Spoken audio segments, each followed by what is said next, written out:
हर हर महादेव। दोस्तों, प्रिय साधकों, आज मैं इस वीडियो के माध्यम से आपको एक गंभीर विषय की ओर लेकर के चलता हूं, मेरे स्वयं के अनुभव के साथ। दोस्तों, अगर आप साधक हैं तो लास्ट तक इस वीडियो में बने रहिएगा, क्योंकि हर एक वो गलती जो हर साधक, हर शिष्य करता है, वह गलती आज इस वीडियो के द्वारा उजागर करूंगा। और अगर कहीं लगती है कि हमारे में यह कमी है तो उस कमी को पूरा करके सिद्धि को प्राप्त करें, यही कामना के साथ आगे बढ़ता हूं। दोस्तों, इस वीडियो में अपने अनुभव के साथ मैं आपको बताऊंगा कि गुरु और इष्ट से भय जरूरी क्यों है, क्यों जरूरी, इन दोनों से भय, इनसे डरना क्यों जरूरी है, अन्यथा सिद्धि नहीं, बिल्कुल नहीं मिलती। दोस्तों, जैसे कि इस कलयुग में हर कोई सिद्धि चाहता है, हर कोई धन सिद्धि, कोई स्वास्थ्य की सिद्धि, कोई आत्म सिद्धि और कोई मंत्र की सिद्धि, तो कोई अद्भुत अद्भुत तंत्र की सिद्धि। लेकिन बहुत कम लोग जानते हैं कि सिद्धि का द्वार केवल गुरु और इष्ट की कृपा से खुलता है। गुरु और इष्ट की कृपा, सर्व कृपा तभी मिलती है जब हृदय में भय हो। वह भय दोस्तों जो प्रेम से जन्मता है, श्रद्धा से पनपता है और समर्पण से स्थिर होता है। यह भय सामान्य डर नहीं, यह परम आदर है। इसे परम आदर कहा जाता है।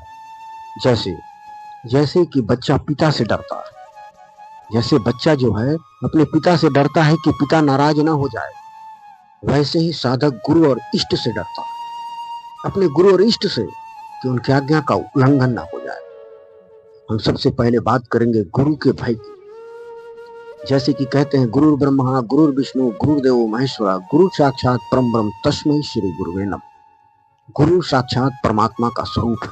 शास्त्र कहते हैं, गुरु बिना न सिद्धि सात, बिना गुरु के सिद्धि नहीं होती। और भय क्यों जरूरी है, उनसे डरना क्यों जरूरी है? क्योंकि गुरु तुम्हारे अहंकार को चूर चूर करते हैं। वे तुम्हें वह देते हैं जो तुम चाहते हो, लेकिन पहले वह सब छीन लेते हैं जो तुम्हारे मार्ग में बाधा है, रोड़ा है, कंकड़ है। तुम्हारा ईगो, तुम्हारी इच्छाएं, तुम्हारी पुरानी आदतें।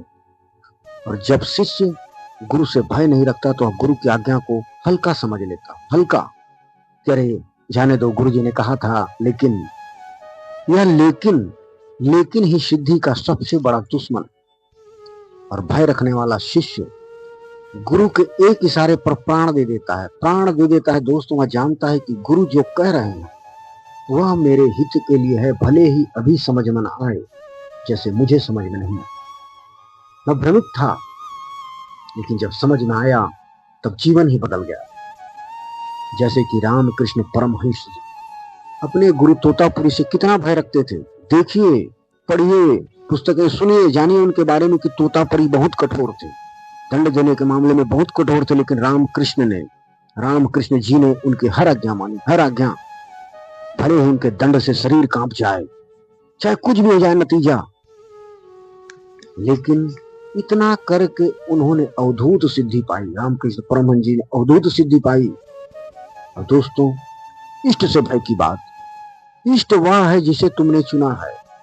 राम, श्री राम जी, कृष्ण जी, शिव, शक्ति, दुर्गा, गणेश, हनुमान जी, या कोई भी इष्ट जो तुम्हें प्यारा लगता है, इष्ट तुम्हारा पर्सनल है, खुद का है। और इष्ट से भय का मतलब है कि मेरे इष्ट मुझे देख रहे हैं हर पल, हर क्षण।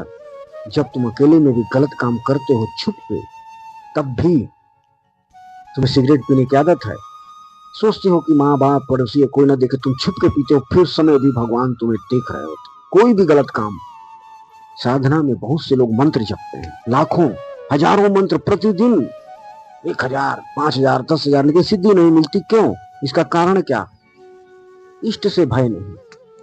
ये सोचते हैं मंत्र जप लिया, संख्या पूरी हुई, पेन डायरी से लिख लिया, काउंटिंग कर लिया कि पूरी हो गई, अब आज रात सिद्धि आ जाएगी।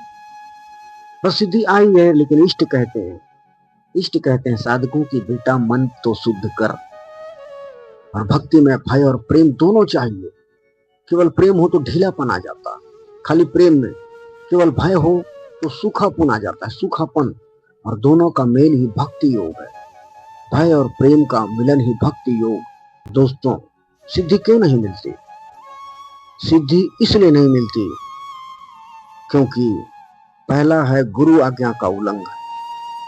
हर छोटी छोटी बातों में भी हम अपने गुरु की आज्ञा का उल्लंघन करते हैं। अगर गुरुदेव ने कहा कि ये काम है तो कहते हैं चलो ठीक है, अभी नहीं, थोड़ी देर बाद चले जाएंगे। कहीं भी छोटी सी छोटी बात हो, गुरु की आज्ञा का उल्लंघन।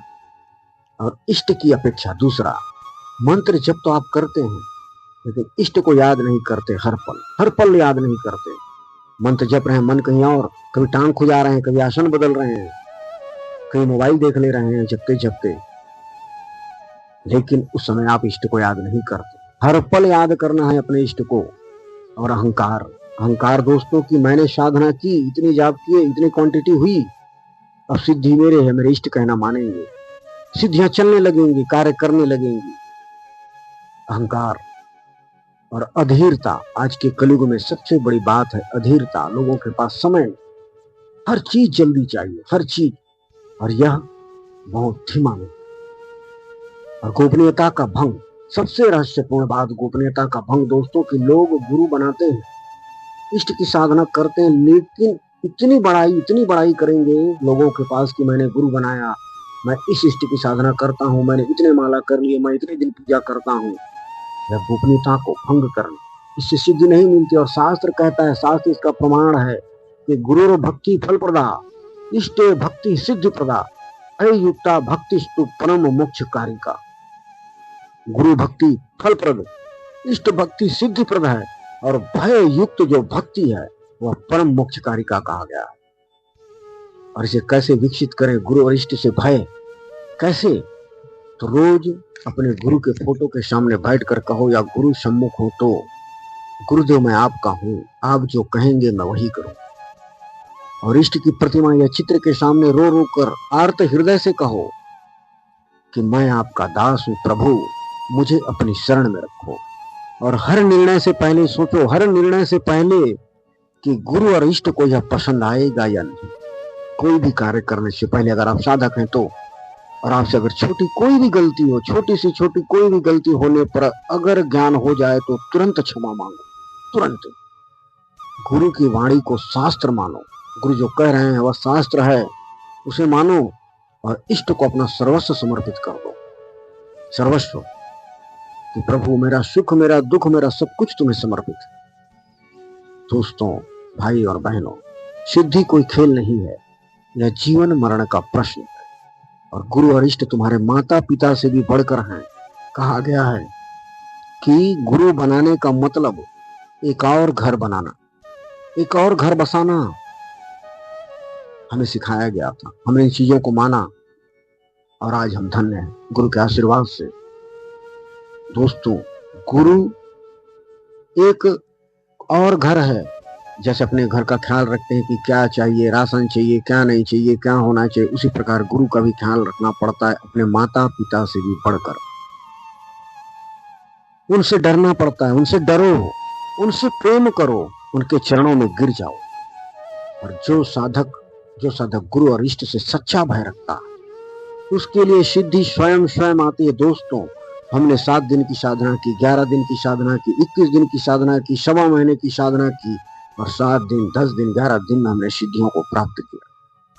सिद्धि स्वयं आती है, उसे ढूंढने की जरूरत नहीं पड़ती।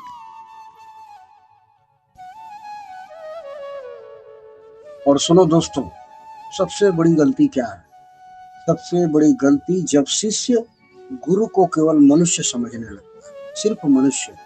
वह भूल जाता है कि गुरु शरीर नहीं, चेतना है। गुरु वह अग्नि है जो तुम्हारे भीतर छिपे राक्षस को जलाने आया।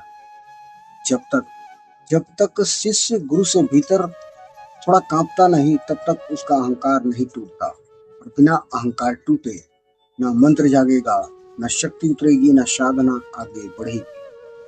पुराने समय में दोस्तों, जब शिष्य गुरु के सामने बैठता था तो उसकी आंखें नीची होती थी। आंखें नीचे क्यों? क्या वह डरपोक था? क्या वह डरता था? नहीं, वह जानता था कि मेरे सामने केवल व्यक्ति नहीं बैठा, मेरे सामने वह शक्ति बैठी है जो मेरा भाग्य बदल सकती है। और यही हम वहां सोचते थे, हमारी आंखें झुकी रहती थी।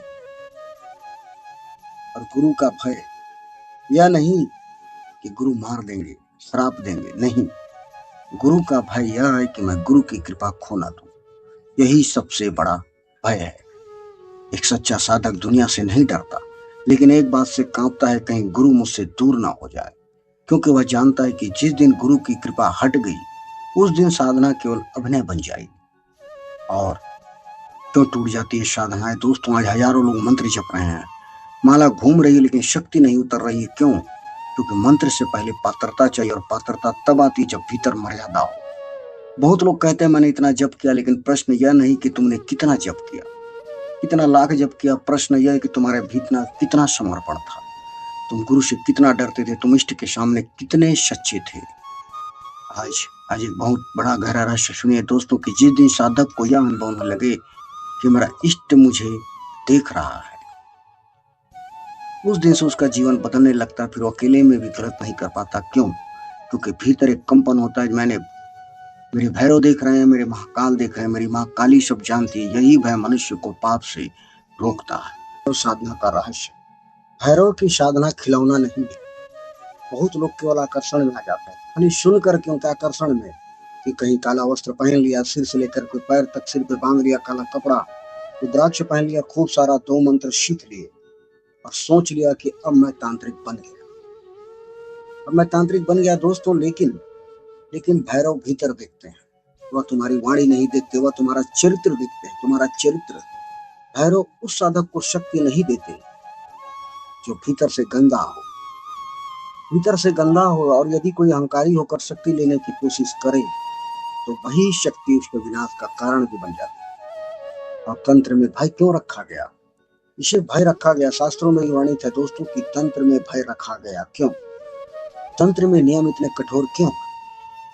क्योंकि तंत्र ऊर्जा का विस्फोट है, ऊर्जा का विस्फोट। अगर गलत व्यक्ति के हाथ में शक्ति चली जाए तो स्वयं को नष्ट कर सकता है। इसलिए तंत्र पहले साधक को डराता है, शमशान में बैठाता है, अंधेरे में बैठाता है, मौन करवाता है, उसे उसके भीतर के भय से मिलवाता है। और जो साधक अपने भीतर के भय से भाग गया, वो कभी सिद्ध नहीं। और सबसे खतरनाक साधक कौन है? सबसे खतरनाक साधक वह नहीं जिसके पास शक्ति है, सबसे खतरनाक साधक वह है जिसके पास थोड़ी शक्ति आ गई और भय समाप्त होगा। फिर वह सोचता है कि मैं सबसे बड़ा, अब मुझे किसी गुरु की आवश्यकता जरूरत नहीं, अब मैं सब जानता हूँ। यही से पन शुरू हो जाता है। शिव भयानक रूप में ही क्यों आते हैं? जैसे कि महाकाल के रूप में, काल भैरव के रूप में, वीरभद्र के रूप में, इनके जितने भी रूप हैं क्योंकि ये रूप आपको तोड़ने के लिए आते हैं। जब साधक शिव के रौद्र रूप को दिखता है तो भीतर का छूट उसका कांपने लगता है, और यही कांपना शुद्धि की शुरुआत है। गुरुदेव हमेशा मीठे नहीं होते, कभी कभी अपमान करते हैं, जैसे कि हमने सहा है। गुरु हमारे अपमान करते थे, हमेशा मीठे नहीं बोलते थे, कभी मौन रहते थे, कभी दूर चले जाते थे। क्यों? क्योंकि वे दिखाए होते हैं कि शिष्य प्रेम में है, न केवल स्वार्थ में। और जो थोड़ा अपमान से करके अपमान हुआ और भाग गया, और साधक नहीं। सच्चा से होता है, सच्चा भय तुम्हें कमजोर नहीं करता, सच्चा भय तुम्हें सजग बनाता, गलत बोलने से पहले रोकता है, गलत कर्म करने से पहले जगाता है, पाप से पहले भीतर चेतावनी देता है। यही तो भय है।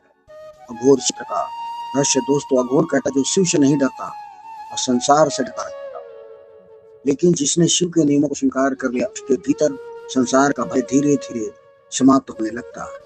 फिर मृत्यु भी छोटी लगती है, क्योंकि साधक जानता है मैं अकेला नहीं, मेरे गुरुदेव, मेरे इष्ट मेरे साथ है, मेरे इष्ट मेरे भीतर है।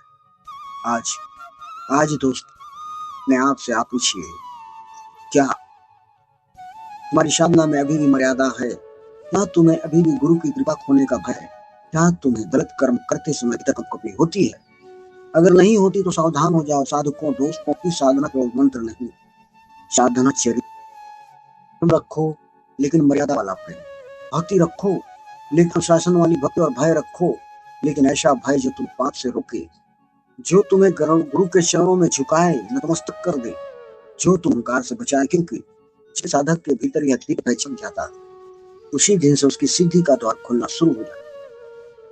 और गुरु केवल रास्ता नहीं दिखाते, वो भीतर पर अंधकार भी जलाते करते हैं और ईश्वर वरदान नहीं देते, साधक की परीक्षा देते। इसीलिए मेरे प्रिय दोस्त, साधक को साधना करो, लेकिन कांपते हुए करो, क्योंकि जहाँ श्रद्धा के साथ भय जागता है वहीं से शक्ति उतरती है। इसलिए इस वीडियो के माध्यम से मैं कहना चाहूंगा कि है अति आवश्यक से भी आवश्यक है साधना के लिए।